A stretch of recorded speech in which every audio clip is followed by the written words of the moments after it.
Hello friends, welcome to my YouTube channel. तो आज मैं आपके लिए मैथ का लेसन प्लान लेके आई हूँ। आज हम त्रिभुज के लेसन प्लान के बारे में बात करेंगे। जो चलिए वीडियो को स्टार्ट करते हैं। तो लेसन प्लान का फर्स्ट स्टेप होता है बेसिक जानकारी देना, जैसे विद्यालय का नाम, दिनांक, क्लास, सब्जेक्ट, प्रकरण, कालांश, समयावधि। तो ये सब जो बेसिक जानकारी होती है उनको फिल करना होता है। तो आज हमारा सब्जेक्ट है मैथ और प्रकरण है त्रिभुज, और हम आज 6th क्लास का लेसन प्लान बना रहे हैं। ठीक है, तो चलिए वीडियो को स्टार्ट करते हैं। तो लेसन प्लान का फर्स्ट स्टेप होता है उद्देश्य। हमें उद्देश्य लिखना होता है। दो टाइप के उद्देश्य होते हैं, सामान्य उद्देश्य और विशिष्ट उद्देश्य। सामान्य उद्देश्य में जो सब्जेक्ट है हमारा मैथ, उससे रिलेटेड बात होती है, और विशिष्ट उद्देश्य में टॉपिक से रिलेटेड। तो सामान्य उद्देश्य में हम लिखेंगे छात्रों में गणित के प्रति रुचि उत्पन्न करना, छात्रों के मानसिक व बौद्धिक स्तर का विकास करना, छात्रों को गणित की शर्तों व नियमों से परिचित करवाना, छात्रों को गणित की दैनिक जीवन में उपयोगिता को बताना, छात्रों को गणित के प्रश्नों को हल करना सिखाना। ठीक है, फिर आता है हमारा विशिष्ट उद्देश्य। विशिष्ट उद्देश्य 3-4 प्रकार के होते हैं, जैसे ज्ञानात्मक, बोधात्मक, कौशलात्मक, ऐसे है ना। तो फर्स्ट है ज्ञानात्मक। ज्ञानात्मक में हम लिखेंगे छात्र त्रिभुज की रचना संबंधी तथ्यों को जान सकेंगे, छात्र त्रिभुज के प्रकारों को जान सकेंगे। फिर आता है बोधात्मक उद्देश्य। बोधात्मक में लिखेंगे छात्र त्रिभुज का दैनिक जीवन के में महत्व को समझ सकेंगे, छात्र त्रिभुज के बारे में तर्क वितर्क कर सकेंगे।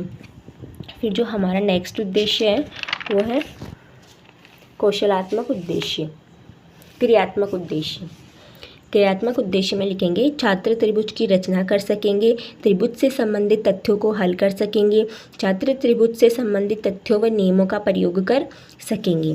फिर जो नेक्स्ट उद्देश्य है वो है कौशलात्मक उद्देश्य। उसमें लिखेंगे छात्र विभिन्न प्रकार के त्रिभुजों के उदाहरण दे सकेंगे, छात्र तर्क वितर्क कर सकेंगे व अपने आत्मविश्वास को बढ़ा सकेंगे। उसके बाद जो नेक्स्ट टॉपिक आता है वो है सहायक सामग्री। पढ़ाते समय जो कुछ भी चीज़ों का यूज़ करते हैं हम उनका नाम लिखना होता है यहाँ पे, जैसे त्रिभुज को प्रदर्शित करता मॉडल, चार्ट, चौक, श्यामपट्ट, संकेतिका, झाड़न, लपेट फलक आदि। झाड़न यानी होता है डस्टर, लपेट फलक यानी रोलर बोर्ड, संकेतिका यानी पॉइंटर। फिर जो नेक्स्ट टॉपिक आता है वो पूर्व ज्ञान। तो पूर्व ज्ञान में लिखेंगे छात्र त्रिभुज के बारे में सामान्य जानकारी रखते हैं। फिर जो हमारा नेक्स्ट टॉपिक है वो है प्रस्तावना प्रश्न। प्रस्तावना प्रश्न पूर्व ज्ञान पर आधारित होते हैं। ये जिगजैग की आकृति में बनाए जाते हैं। उसके लिए पहले दो कॉलम बनाएंगे, छात्राध्यापिका क्रिया और छात्र क्रिया। छात्राध्यापिका क्रिया में टीचर क्वेश्चन करता है और छात्र क्रिया में आंसर देते हैं बच्चे। हमारा फर्स्ट क्वेश्चन है दो बिंदुओं को मिलाने पर क्या बनता है। बच्चे आंसर देंगे रेखा। इन रेखाओं से क्या बनता है। आकृति, कुछ आकृतियों के नाम बताइए। वृत्त, त्रिभुज, आयत।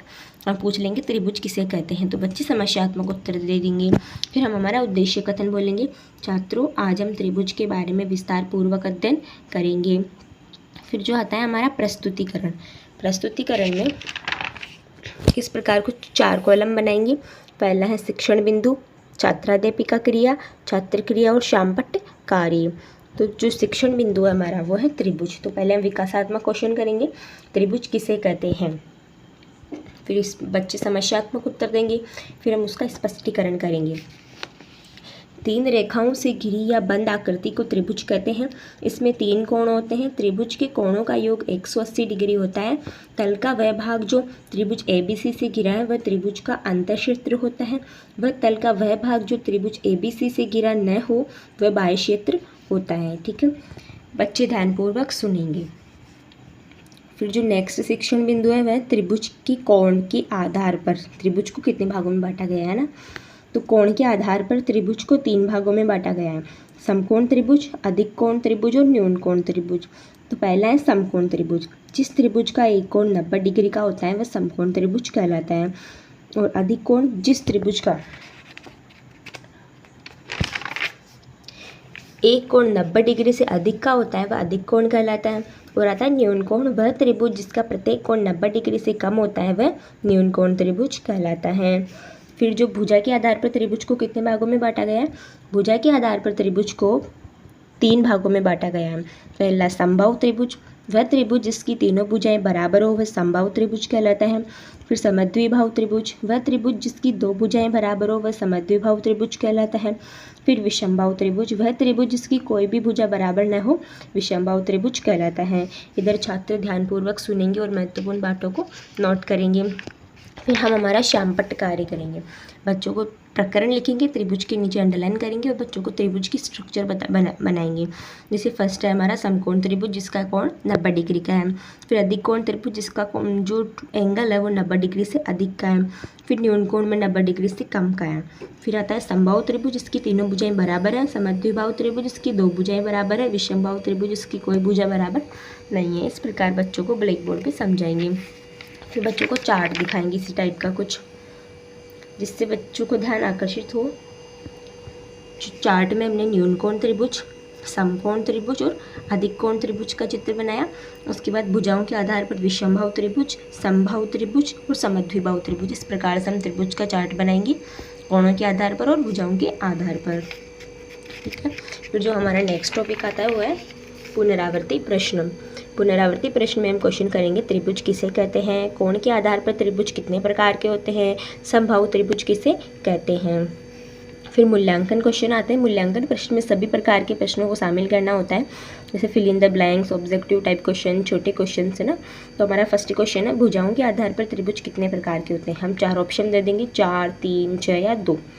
तो जो भी राइट आंसर होगा फिल कर देंगे। फिर आता है रिक्त स्थान। वह त्रिभुज जिसका प्रत्येक कोण 90 डिग्री से कम हो वह क्या कहलाता है, कौन सा त्रिभुज कहलाता है। त्रिभुज भुजाओं से घिरी आकृति को खाली देश कहते हैं। विषमबाहु त्रिभुज किसे कहते हैं। अधिक कोण त्रिभुज क्या होता है। वह त्रिभुज जिसका एक कोण 90 डिग्री हो वह समकोण त्रिभुज होता है, राइट या रॉन्ग। फिर आता है गृह कार्य। सभी विद्यार्थियों को त्रिभुज के बारे में विस्तारपूर्वक पढ़कर आना है। इस प्रकार हम एक